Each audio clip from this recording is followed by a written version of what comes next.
Well, hello there, and welcome into TexAgs Rewind, presented by Specs. We're in a great mood arguing about movies that suck here in the Rollo Insurance Studio. I didn't like the Carry On movie. I'm sorry. I liked it. Un paquetón, as we say in Spanish. It just was not great. But it was a nice family experience. So, Callie, There you go. I'll give you that. Okay. Anyway, everything on the show today was better than that. What was your favorite part of the show? I think my favorite part of the show was Connor O'Gara. Connor was really good. Pretty good. Pretty good. Nick Savage, gives you time to pull down the mic. What's your favorite part of the show? What was? Chris Doering, because I'm jealous of him because he's getting to go to the Tennessee-Ohio State game, even though it's going to be freezing cold. That part's not fun. Billy Liucci was my favorite because I want to keep my job. He was really good. John Pugliese, my first time to talk to John in a long, long time. We called this a rewind because we rewind all the things we did on the show. Check it out. So what do you think about this Aggie basketball team this year? You always shoot it to me straight. I mean, obviously there's a lot to like. What's your perception of the team?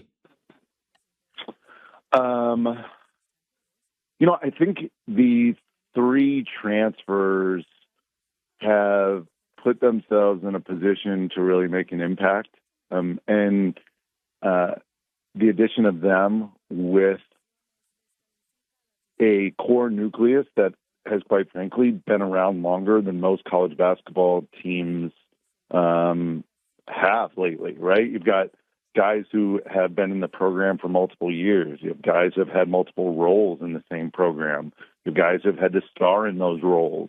They understand the concepts that the coaching staff is putting together and the game plans and how they do things and the game days and all of these things, right? So this team has been around together, and then they added a few players to add to that core nucleus. And so what I think you're seeing is a veteran team with really great role definition, a team that still struggles to score at times, but because they're so connected as a group, especially on the defensive end, you're seeing one of the best teams in college basketball. Certainly a team worthy of top 15, top 10 recognition right now. Well, let's go back to that comment about some of the offensive issues at times. To me, I still see those same issues you're talking about, but they seem to last shorter. And sometimes when they happen, it just happens to be the same is happening to the other team, right? Sometimes these droughts are happening to both teams. And in that situation, I like the Aggies' chances. Yeah, I think, great defense leads into offense, right? So, like, when you aren't scoring the ball on the offensive end, when there's a lid on the rim, right? When there's a rim on the goal, you just can't get it in. What are you relying on? You're relying on your team on the defensive end to get stops in a row, and then to transition into quick, easy baskets on the offensive end. So while it may be difficult in the half court, which we've seen for what feels like an eternity now with A&M basketball, just a difficulty scoring in the half court, you don't necessarily see the drought scoring as a whole, because what they're doing is they're getting 3, 4, 5 stops in a row, and they're transitioning into buckets on the offensive end with runouts. They're getting 2 feet into the paint. They're kicking the ball ahead. Even the guy from Auburn that went in and went back, I think A&M had an excellent chance with him, and then Hugh Freeze was able to kind of like chase DeSantis and Tyreek Chappelle and pull him back in from the portal. So those hits are probably harder than the ones people see on the surface. So, yeah, D-line is an absolute priority from here on out. I've been saying there's a couple guys on playoff teams that are likely to go in that will not only get a lot of attention from A&M, but will give A&M a lot of attention as well. Look, there's money to be spent, and there's playing time to be had and starting positions to fight for and believe you can win if you're a portal guy. So it's got everything you need, and it's a defensive head coach. So now the thing is, and do not misinterpret what I'm saying at all, they have got to close some of these guys. It's non-negotiable. But again, let's wait and see who goes in the portal. Let's see who A&M ends up with, because you might look up and go, I'm glad I got this guy instead of that guy, right? Like, I'm glad I've got Brawny, Nuno, and Billy on my D-line, and Hunter, I'm naming names, then Brandon Jones, Zane, and Dawson and Evangelist. You know, nothing against our crew over there, but I think we might hold up in the trenches a little better than that squad.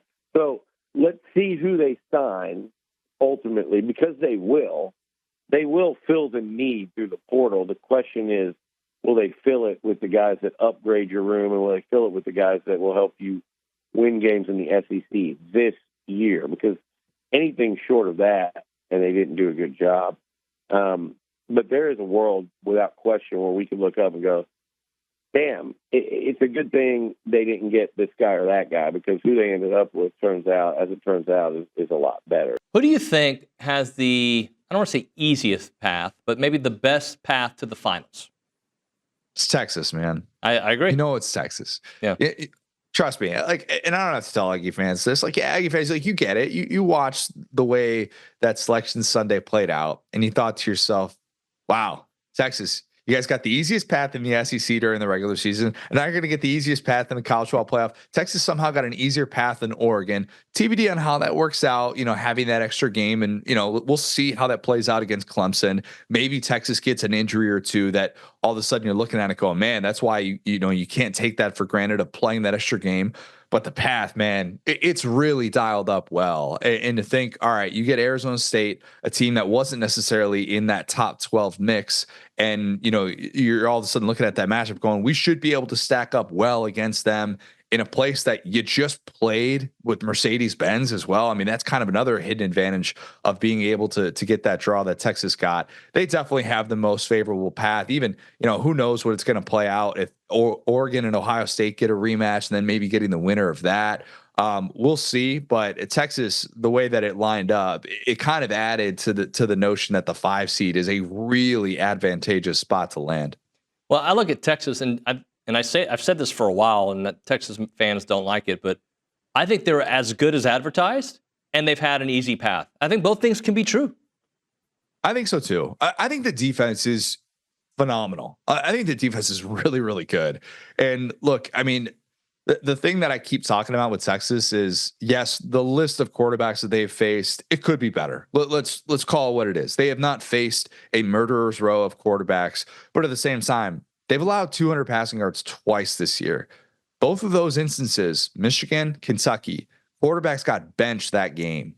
I mean, that is how good they have been against the pass, and why they have a guy like Jahdae Barron who ends up winning the Jim Thorpe Award over someone like Travis Hunter, and to have Andrew Mukuba in the back end of that defense after transferring over from Clemson. I don't mean to just sit here and to just hype up the horns, but they've been good defensively, and it's allowed them to work through kind of a mediocre year offensively. I'm good, David. Thanks for having me on, man. I appreciate you saying that too. It's a busy day for me. Just got done with your boy Peter Burns over on SEC this morning, and about to head to the airport, man. I've never been to Columbus, Ohio, but I'm getting my first taste of the Horseshoe this weekend as we do some shows tonight and tomorrow for the lead up to Tennessee and Ohio State. So I had to go buy, as a Florida boy, I had to go buy a new coat, gloves, the whole it's supposed to be in like the teens and 20s. I'm not built for that stuff, Dave. I'm not built for that either, and I'm glad you started with that game, because, like, am I being an SEC homer here? Or I think Tennessee's going to win this game, and I don't know if convincingly is the right word, because I know their injury situations. I understand the weather is going to play a factor, even though Tennessee gets snow. I just think Tennessee's a better team. I agree with you. And I also, I don't think the weather is as big a deal as people are making it out to be. Obviously, Knoxville is one of the more northern cities in the footprint of the SEC, but also, like, this team is not like the Tennessee teams in years past. It's not like a typical Josh Heupel offense. I mean, they're much more built around running the football and playing great defense. And I think you look at certain matchups, they just favor Tennessee, particularly the offensive line for Ohio State, one that's had to shuffle a lot because of injuries this year, 19 different combinations up front throughout the season. They'll go up against one of the best front sevens in the entire country. So I honestly believe that this is a game that Tennessee should probably be favored in. Hard to believe they're a 7-point underdog. I just can't get out of my mind, David, that lasting memory of the last time they played in the Horseshoe against Michigan, watching Michigan without any sort of threat of the pass game at all, just run the ball right down their throat in the second half, nothing they could do about it. And then Will Howard just being there's a kind of a mess there and the inability to throw the football. So I'm with you. I think Tennessee wins this game, and I think they win it by 10 points. How about the other orange teams, I should say, Clemson and Texas in Austin? Texas, I've given them the props that they deserve. They're legit. I question some of their wins this year because their best win has been A&M and I guess Vandy. That being said, they're stacked defensively. Offense have had some issues. Clemson, I'm not really a believer in, but I like Dabo's story. I like the situation he's in. Just how do you see this one?